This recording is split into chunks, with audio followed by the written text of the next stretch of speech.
were being trained, because in some quarters it was considered almost a secret because of the danger. If you can imagine, we know that the men who wanted to fight not only for the end of slavery, but to save national democracy. There's still people today that can't get their head around those two goals.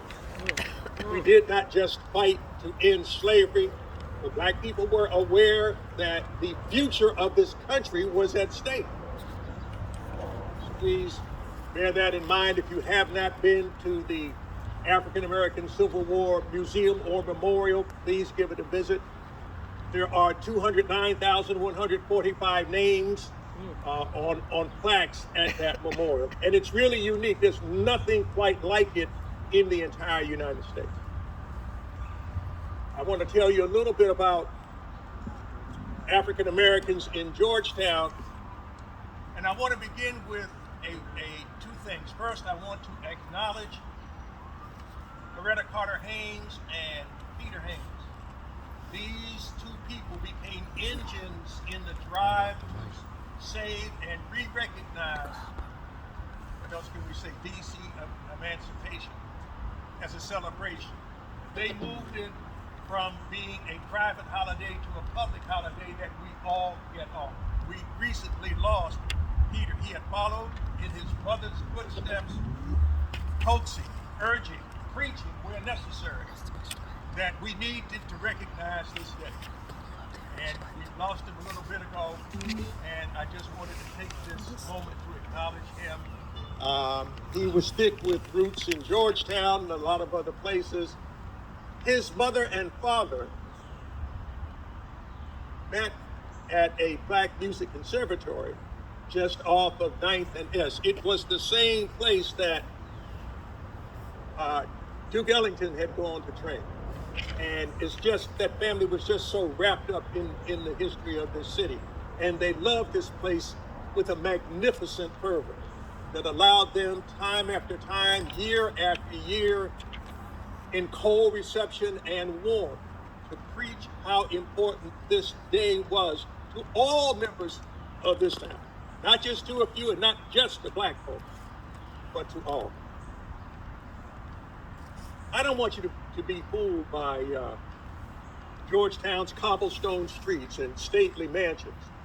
I want you to understand that there was nothing that happened in the Deep South that did not happen in Georgetown. While I will not subject you to only one quote today, I do want to share that one with you.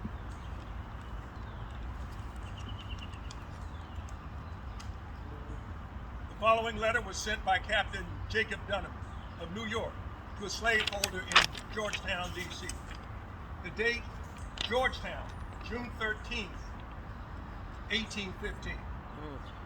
Dear sir, passing your house yesterday, I beheld a scene of cruelty seldom witnessed. That was the brutal chastisement of your Negro girl, lashed to a ladder and beaten in an inhumane manner. So bad to describe. My blood freezes when I contemplate the subject. This has led me to investigate your character from your neighbors, who inform me that you have caused the death of one Negro man whom you struck with a sledge for some trivial fault, that you have beaten another black girl with such severity that the splinters remained in her back for some weeks after you sold her, and many other acts of barbarity too lengthy to enumerate. And to my great surprise, I find you are a professor of the Christian religion. You will naturally inquire why I meddle with your family affairs. My answer is the cause of humanity and my sense of my duty requires it. With these hasty remarks, I leave you to reflect on the subject, but wish you to remember that there is an all-seeing eye who knows all our faults and will reward us according to our deeds. I remain, sir, yours, etc., Jacob Dunham, Master of the Brig Cyrus of New York. I mention this to you so you should know that Georgetown was a fully fledged member of support of slavers and the slave trade. About the same time Captain Dunham wrote this letter, black people could not swim anytime they wanted to in the river or the canal or the creek. That the web, the shroud of enslavement was so smothering that things that we take for granted today, black people could not do in Georgetown. It was against the law from the mid-1790s until DC Emancipation Day. For more than 6 black people to gather on the street corner in Georgetown. I want you to reflect on this and understand that the main enforcers of this were the police. If you have tried in a spare moment or two to unravel the nettlesome relationship between black people and the police, it's not a modern problem. They were the first enforcers of these inhumane laws.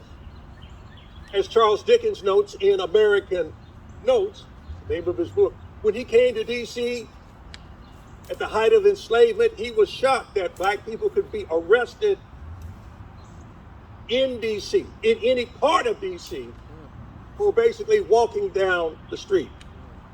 I used to call it breathing while black, because the constable would presume they were runaway slaves. Okay, how do you do that? There's no sign, there's no special clothing. So how would he make that assumption? You have anticipated my response on the color of their skin. So when again you try to work this out some way, if you remember the things that I share with you today. Remember that on that great day of DC emancipation, and we did not, and I don't think we too often remember the acts of resistance that black people engaged in DC and of course in Georgetown. Understand that there is a book, Portraitures of Domestic Servitude, in which they talk about a black woman on her way from Georgetown who cut her own throat so as not to spend, she did not complete the task, she was grievously wounded. But I want you to understand that how many times black people, named and unnamed, personified the statement you heard when you grew up in school about give me liberty or give me death. For that was a reality for us. That was real for us. And I'll end shortly with one other example along those lines. Black folk fought hard on the streets of Georgetown. They escaped, went in where they could. They resisted in ways large and small. And when you read about this kind of brutality, because see, these were not the stories I learned when I first started many years. If it wasn't for our modern day griots like Mr. Riggs, we would not know what little we know. It's brothers like him that continued the ancient African tradition of being historians. We call them griots, we call them jegnas, we call them jelly mooses. Listening to this brother talk about what he went through in a house just across from Rose Park is enough to fill your heart and your soul with how terrible and how unequal things were in the city and still are for too many people even today. Well, the boss told me to talk a little bit about what the Emancipation Day was like. We have a letter from a young man who happened to be in a person's house when the news came. But there was a sense in the community. We know that there were figures from Georgetown, like Bishop Daniel Alexander Payne, who had gone to the White House just to check on the progress of things with Lincoln. I wish the movie on Lincoln done by Steven Spielberg had spent more time on the black people that came to the White House and engaged directly with the president, as opposed to spending time on how many black folk worked for him. You would have seen another aspect of Lincoln's complex relationship with black people. Oh, it's not that he didn't know them. If you were to walk around his neighborhood in Springfield, Illinois, his hair was cut by a black man called Billy the Barber, who was a legendary figure. He had neighbors as close as 2 to 3 blocks. So black people were known to him. And many more black people would be known to him, not as servants, not as valets, but because he began to get to know black people as human beings. While not a perfect man, he grew taller and with greater understanding out of the experience of DC emancipation. It would be the success of DC emancipation that would embolden him, hang with me now,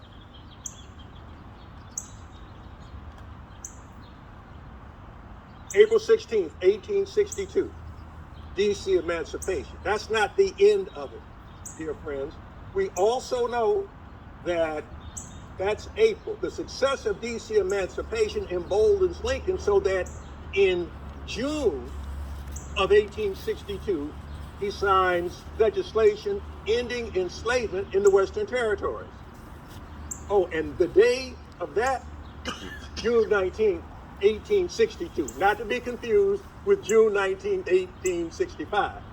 So we're talking about a different thing. Then comes September 1862 with a preliminary Emancipation Proclamation. I just heard another news reader say, yeah, April 16th, the day of the Emancipation Proclamation. No, DC emancipation. But in any event, we worked our way up to September 1862, the day of the preliminary emancipation, which is a heads up, y'all, I'm getting ready to do something big come January the 1st, 1863. But even then, we're now on a freedom road, and it's not yet done. We've got the coming of Juneteenth in June 1865, and we have the 13th Amendment in December 1865. But it begins with DC emancipation. As my good sage friend put it, before there was Juneteenth, there was DC emancipation. Mm-hmm. Not throwing shade on anybody, but it's important to note that there was a process of historical dates. And if you're going to recite the alphabet, let's start with A. We're not going to leave out Z, but it's important that we have a better understanding. On the last evening of slavery, in the city as well as in Georgetown, that would be about April 15th, Tuesday, there was an immense gathering just down the street at about 28th and O at Ebenezer. It was a day in which everyone could crank up their joy machine, because within hours, Bishop Daniel Alexander Payne would preach a sermon called Ransom of the Oppressed. He would remind black folk in DC who were already free that it is now not the time to put your feet up and say, my job is done. That there was still work to do, with thousands of black folk coming into what we now call the DMV, with Georgetown streets flooding with hungry, half-naked black people. There were still things that we who call ourselves Christians had to do. We had to feed them, we had to clothe them, we had to see if we could find shelter for them.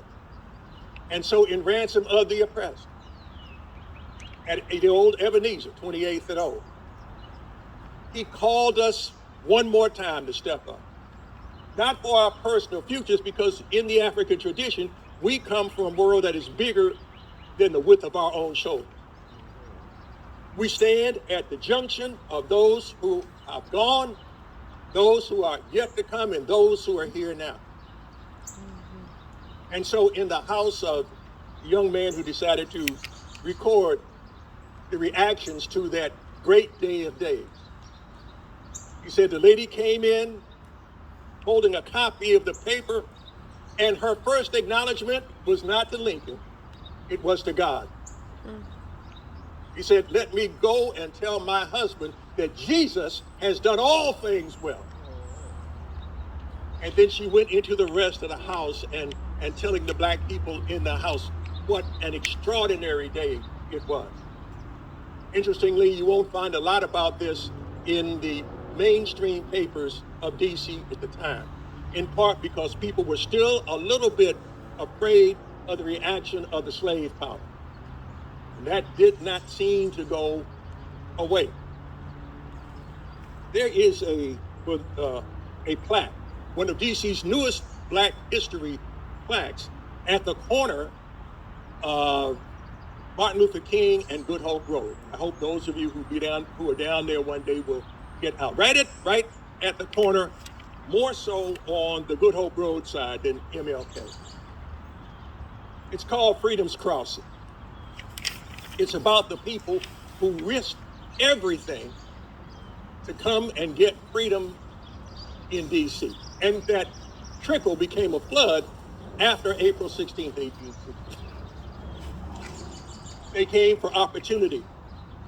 They came to try and enjoy freedom, and still, it was difficult because slavery was still active and up in Maryland. That would not be abolished until November 1864. In Virginia, well, not for much, for some time longer than that.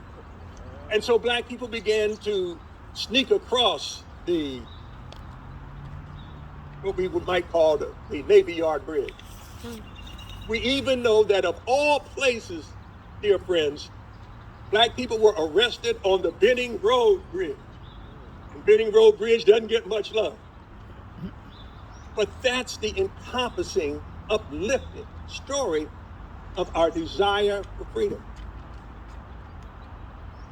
No risk too great.